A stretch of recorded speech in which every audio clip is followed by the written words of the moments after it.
नमस्कार दोस्तों, आप सभी का स्वागत है आपका अपना YouTube channel study today with Viplav में। तो दोस्तों, आप लोगों का नेक्स्ट वीकली टेस्ट 3 अगस्त को है। 3 अगस्त को आप लोगों का नेक्स्ट वीकली टेस्ट है। तो आज के इस वीडियो में हम क्लास 8 के साइंस यानी कि विज्ञान पेपर के लिए कुछ वेरी इंपॉर्टेंट क्वेश्चंस को देखने जा रहे हैं, यानी कि एक मॉडल सेट देखने जा रहे हैं। ठीक है, सारे के सारे सवाल पेपर के लिए वेरी इंपॉर्टेंट रहने वाला है। यही सवाल आपको वीकली टेस्ट में देखने को मिलेगा। तो चलिए वीडियो को स्टार्ट करते हैं। कुल प्रश्नों की संख्या आपका 15 रहेगा। ठीक है, 10 ऑब्जेक्टिव रहेगा और 5 सब्जेक्टिव प्रश्न रहेगा। ठीक है, तो चलिए शुरू करते हैं। वीडियो को कंप्लीट देखिए, लाइक और शेयर कीजिए। पहला सवाल है कि जीवन की मूलभूत इकाई क्या है। जीवन की मूलभूत इकाई क्या है? सूक्ष्मजीव, कोशिका, रक्त या फेफड़ा? देखिए, कोशिका जीवन की मूलभूत इकाई है। कोशिका सजीवों के शरीर की वह सबसे छोटी रचनात्मक और क्रियात्मक इकाई है जो स्वतंत्र रूप से जीवन की क्रियाओं को चलाने की क्षमता रखती है। तो इसका जो सही उत्तर हो जाएगा आपका सेल हो जाएगा, यानी कि कोशिका। नेक्स्ट सवाल है कि मानव शरीर की सबसे लंबी कोशिका कौन है। मानव शरीर की सबसे लंबी कोशिका जो है तंत्रिका कोशिका है, जो 1 मीटर से भी लंबी हो सकती है। ठीक है, नेक्स्ट जो सवाल है कि समीकरण को पूरा करें।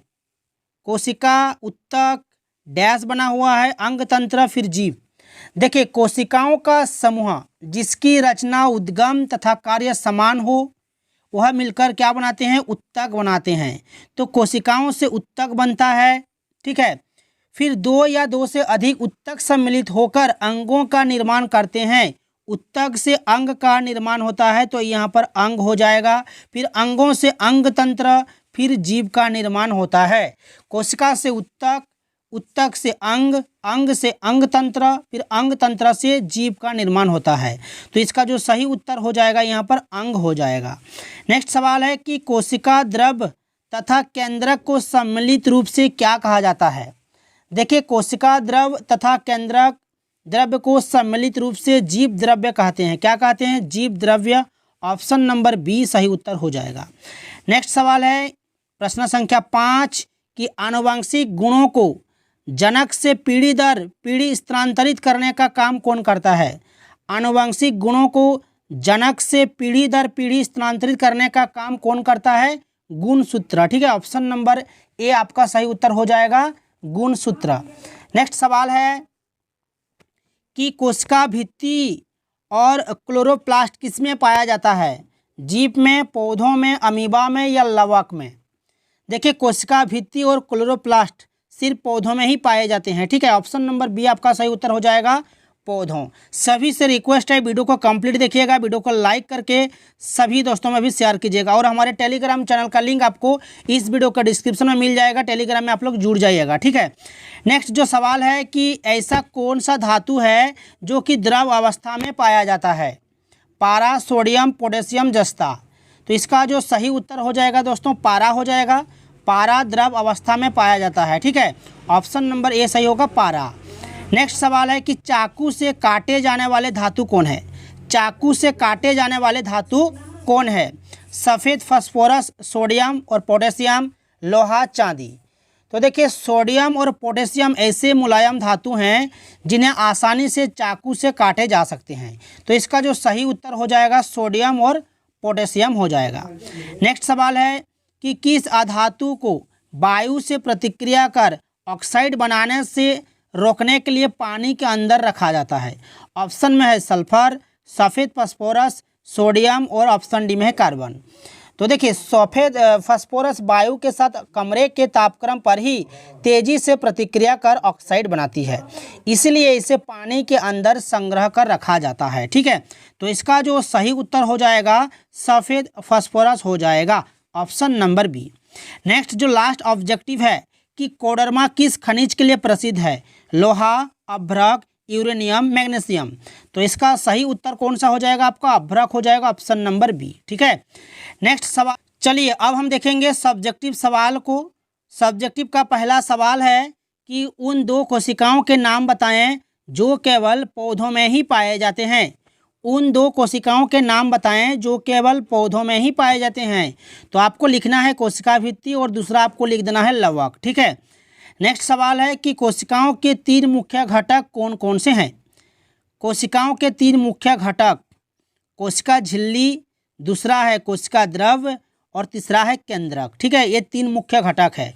कोशिका झिल्ली जो कि कोशिका का जो बाहरी आवरण होता है, फिर कोशिका द्रव और केंद्रक, केंद्रक बीच में होता है, और ये जो बीच वाला भाग है ये आपका कोशिका द्रव्य हो जाएगा। ठीक है, जिसमें बहुत सारे कोशिका अंगक रहते हैं। तो तीसरा सवाल है कि कोशिका द्रव्य में पाए जाने वाले कोशिका अंगक के नाम लिखें।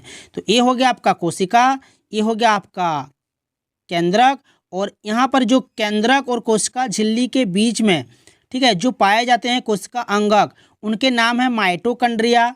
यहाँ पर जो पाए जाते हैं, ठीक है, कोशिका द्रव्य, माइटोकॉन्ड्रिया, फिर गल्जिकाय, राइबोसोम, हरित लवक, राजधानी, ये सब पाए जाते हैं। ये आपको लिख देना है। ठीक है, कोशिका द्रव्य में पाए जाने वाले कोशिका अंगक है माइटोकॉन्ड्रिया, गल्जिकाय, राइबोसोम, हरित लवक, राजधानी।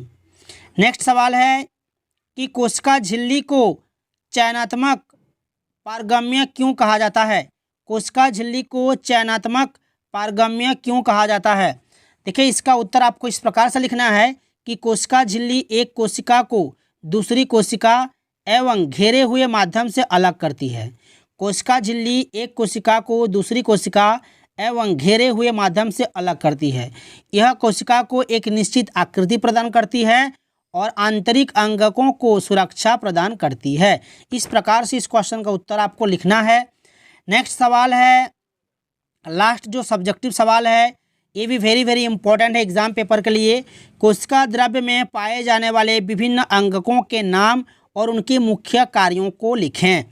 तो इसका उत्तर आपको इस प्रकार से लिखना है कि कोशिका द्रव्य में पाए जाने वाले कोशिका अंगक और कार्य। पहला लिखना है माइटोकॉन्ड्रिया। तो माइटोकॉन्ड्रिया का जो काम है, कोशिकीय श्वसन के सक्रिय स्थल के रूप में कार्य करती है। कोशिकीय श्वसन के सक्रिय स्थल के रूप में कार्य करती है। दूसरा है गल्जिकाय, कोशिका में बने पदार्थों का संचयन करती है और रूपांतरण और पैकेजिंग करती है। ठीक है, कोशिका में बने पदार्थों का संचयन, रूपांतरण और पैकेजिंग। तीसरा है लाइबोसोम, आपको लिखना है लाइबोसोम। ठीक है, यह प्रोटीन का संश्लेषण करता है। ठीक है, राइबोसोम का जो मुख्य कार्य है प्रोटीन का संश्लेषण करना। चौथा लिखना है हरित लवक। हरित लवक लिखना है प्रकाश संश्लेषण का सक्रिय स्थल है। लास्ट लिखना है राजधानी, कोशिका के आयतन को नियंत्रित करती है। ठीक है, राजधानी जो है कोशिका के आयतन को नियंत्रित करती है। तो ये था क्लास 8 साइंस पेपर के लिए एक मॉडल सेट। ठीक है, वीडियो को अगर अच्छा लगा है तो वीडियो को लाइक कीजिए, शेयर कीजिए, और हमारे चैनल में जुड़े रहने के लिए, इस तरह के वीडियोस देखने के लिए चैनल को सब्सक्राइब करके रखिए। तो मिलते हैं नेक्स्ट वीडियो में।